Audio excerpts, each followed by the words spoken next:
Halo Ibu, halo teman-teman. Nah, di sini kami akan menjelaskan mengenai penyusun dan fungsi darah. Sebelum itu kami akan memperkenalkan anggota kelompok kami.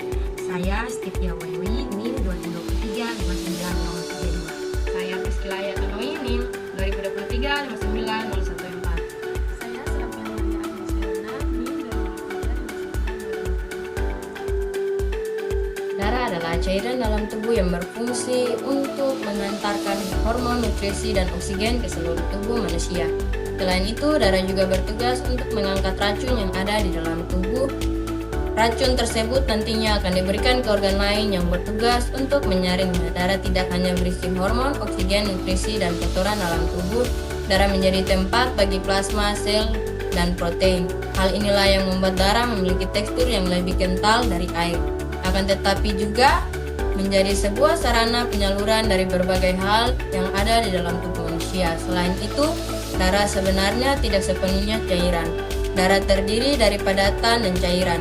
Bagian padat dari darah mengandung berbagai sel-sel darah.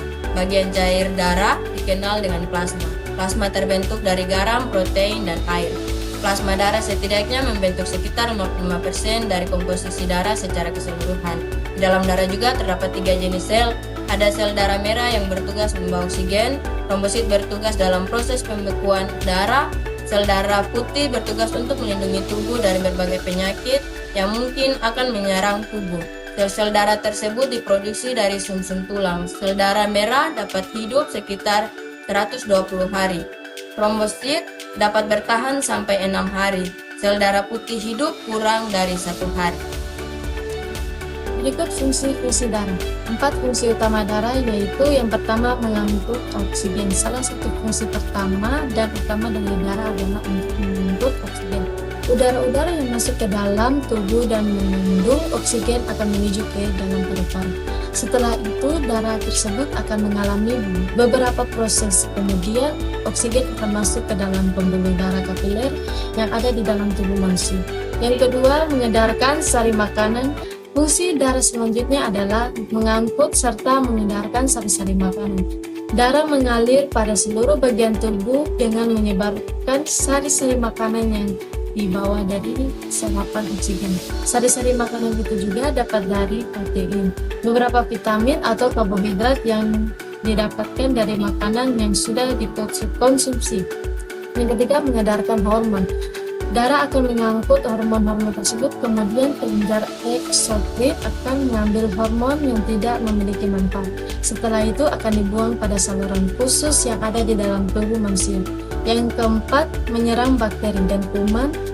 Darah juga berfungsi untuk menyerang bakteri dan kuman yang masuk ke dalam tubuh manusia. Fungsi seperti ini dapat terjadi karena adanya fungsi dari sel darah putih atau leukosit. Adapun fungsi dari darah lainnya yaitu menyembuhkan luka, membawa sisa oksidasi sel tubuh, mengatur suhu tubuh manusia, membuang zat-zat sisa metabolisme sel, melawan penyakit. Yang berikut ada jenis golongan darah. Golongan darah yang biasa dikenal adalah golongan darah A, B, AB, dan O. Keempat golongan darah ini akan terbagi lagi menjadi 2 jenis. Jenis dari golongan darah tersebut dibagi berdasarkan resusnya. Terdapat 2 resus yaitu RH positif dan RH negatif. Jenis darah ini yang dibagi menjadi 4 jenis ini memiliki beberapa ciri-ciri atau karakteristik. Berikut ini karakteristik dari setiap jenis golongan darah. Yang pertama ada golongan darah A. Jenis golongan darah A ini memiliki karakteristik seperti antigen pada golongan darah ini. Hanya A, sedangkan antibodi pada plasma darahnya adalah B. Yang berikut ada golongan darah AB. Jenis golongan darah AB mempunyai karakteristik seperti sel darah merahnya, terdiri dari antigen A dan antigen B. Sementara itu di dalam plasma darahnya terdapat antibodi A dan antibodi B. Yang berikut ada golongan darah B. Jenis golongan darah B mempunyai karakteristik seperti sel darah merah yang dimana antigennya B dan antibodi pada plasma darahnya A. Yang berikut ada golongan darah O. Jenis golongan darah O memiliki ciri-ciri seperti antigen pada sel darah merah, yaitu antigen A dan antigen B, sedangkan pada plasma darah antibodinya A dan B. Komponen darah. Untuk komponen darah ini sendiri terbagi menjadi 4 bagian. Yang pertama sel darah merah, yang kedua sel darah putih, yang ketiga plasma darah, yang keempat trombosit.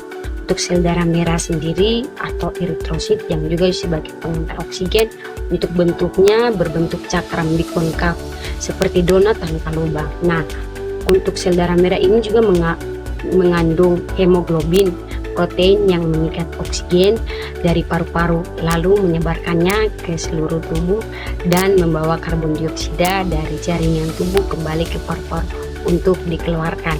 Yang kedua yaitu sel darah putih, leukosit atau juga sebagai garda pengaman tubuh. Bentuknya seperti tidak beraturan dan lebih besar dari darah merah. Dan ini leukosit memiliki berbagai jenis yang dibedakan berdasarkan struktur dan juga fungsinya. Secara garis besar, leukosit terbagi menjadi 2 kelompok, granulosit dan agranulosit.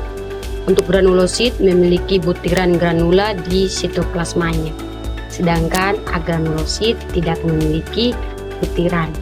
Untuk granulosit memiliki struktur dan fungsi, memiliki 3 struktur. Yang pertama, neutrofil, berfungsinya untuk menyerang dan menghancurkan bakteri. Yang kedua, eosinofil, melawan parasit dan reaksi alergi. Yang ketiga, basofil, melepaskan histamin zat yang berperan dalam reaksi alergi. Untuk struktur yang berikut, untuk agranulosit yaitu memiliki 2 struktur. Yang pertama, limfosit, fungsinya menghasilkan antibodi untuk melawan virus dan bakteri. Yang kedua, monosit, memfagosit atau menelan bakteri dan sel yang rusak. Untuk fungsi dari sel darah putih ini untuk melawan infeksi dan penyakit dengan menghancurkan bakteri dan benda asing lainnya. Yang ketiga, plasma darah atau sel darah murni, juga bisa disebut sebagai cairan ajaib.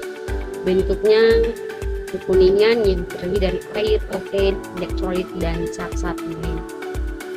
Plasma darah ini juga memiliki beberapa zat yang bermanfaat untuk tubuh manusia.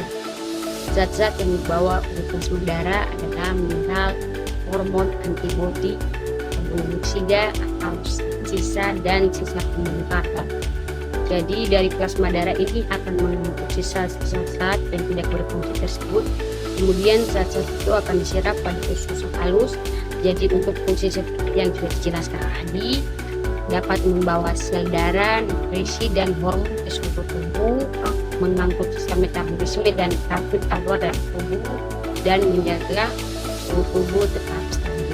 Jadi untuk komposisi plasma darah terdiri dari 90% air, 7% protein, dan 3% zat terlarut lainnya. Yang berikut, yang keempat yaitu ada trombosit atau penyelamat luka. Bentuknya seperti fragmen sel kecil yang tidak berinti. Trombosit memang bukan merupakan sel darah yang sebenarnya, serta ukurannya pun sangat kecil. Komponen darah trombosit sering dikenal oleh banyak orang dengan istilah keping darah. Meskipun ukurannya kecil, tetapi trombosit ini berfungsi untuk menutupi luka.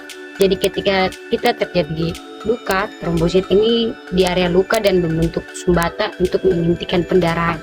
Jadi untuk presentasi dari masing-masing komponen darah, yang pertama untuk sel darah merah sekitar 40-45% dari volume darah. Yang kedua, sel darah putih atau leukosit sekitar 1% dari volume darah. Yang ketiga, plasma darah sekitar 55-60% dari volume darah. Yang keempat, trombosit dari 1% dari volume darah. Jadi untuk presentasinya ini juga dapat bervariasi tergantung pada usia, jenis kelamin, kondisi kesehatan seseorang.